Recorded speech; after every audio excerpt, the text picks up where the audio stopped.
Hey guys, it's Josh with Zelaya Productions, and today I have a very exciting video for you. The Aputure 120d versus the Godox SL 150W.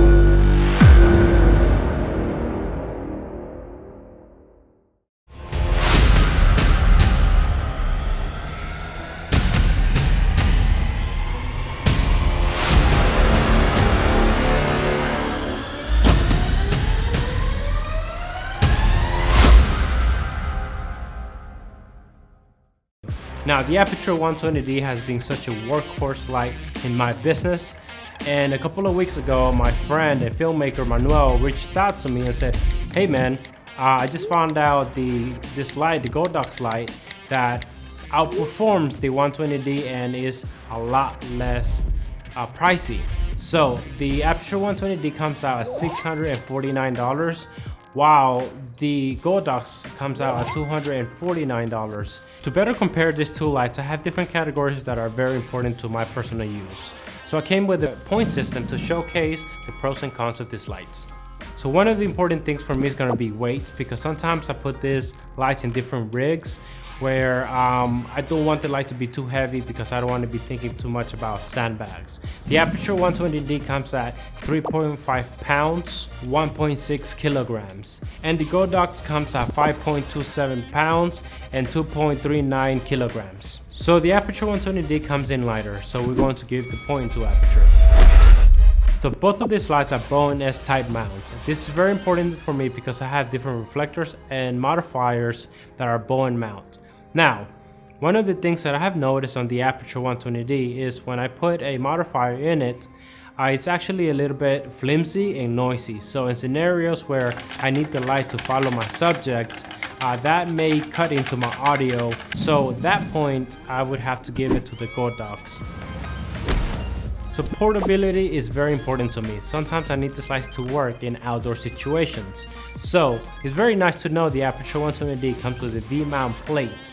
So if I'm doing a wedding where there's no wall plugs or anything like that, I could just put in my battery and the Aputure does well. For the Godox, I would have to get a power pack. So that point goes to Aputure. As I look more in depth into this Godox light, I have noticed that the light is definitely a lot more noisier than the Aputure 120d. B&H Photo tells us the Aputure 120d noise is roughly at a negative 18 dB. Now, we don't know exactly the specifications on the Godox light, but I can definitely tell that the fan is louder than the Aputure.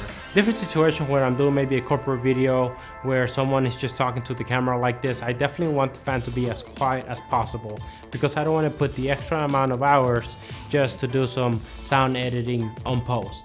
So that point definitely goes to Aputure.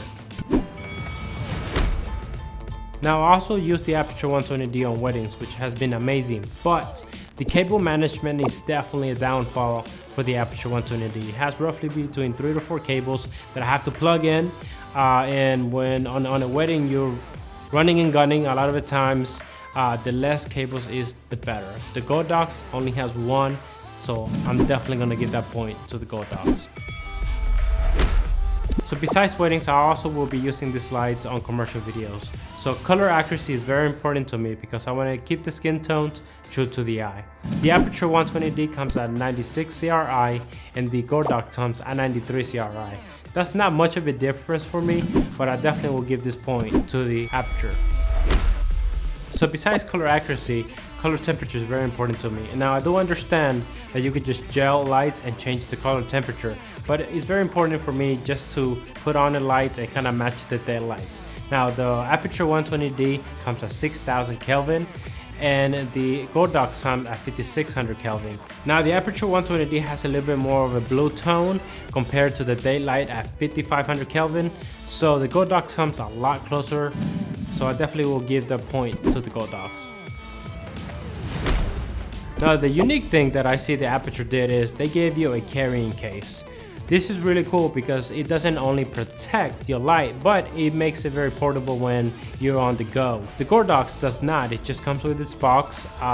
So I definitely have to give this point to the Aputure as well. The next factor that's most important to me is going to be illumination, because a lot of the times I'm shooting B-roll or sequences that is going to be shoot at 60 frames or 120 frames in my camera. so the shutter speed is going to be a lot higher, cutting down the ambient light.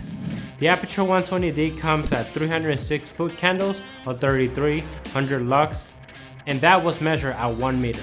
The Godox comes in at 669 foot candles or 7200 lux, and that was measured at 1 meter. That factor right there allows me to know that I'm expecting a lot more light. Now, seeing these numbers to me, that got my interest because that is outperforming the 120D, which is my workhorse. So we decided to put those numbers to a test in the real world. Part of our test, we decided to measure from the chip of the light 1 meter using a light meter. And what we did is, for our settings, we decided to put a 125th on the shutter speed and 400 on the ISO. The light meter was going to tell us the aperture number, allowing us to determine how bright this light was to that light meter. So the Aputure 120D at the lowest setting, 10% power, came at 1.4 f-stop. So the Godox at the lowest power, which is 10% as well, came at an f-stop of 2.8. The Aputure at 50% power came at an f-stop number of 4.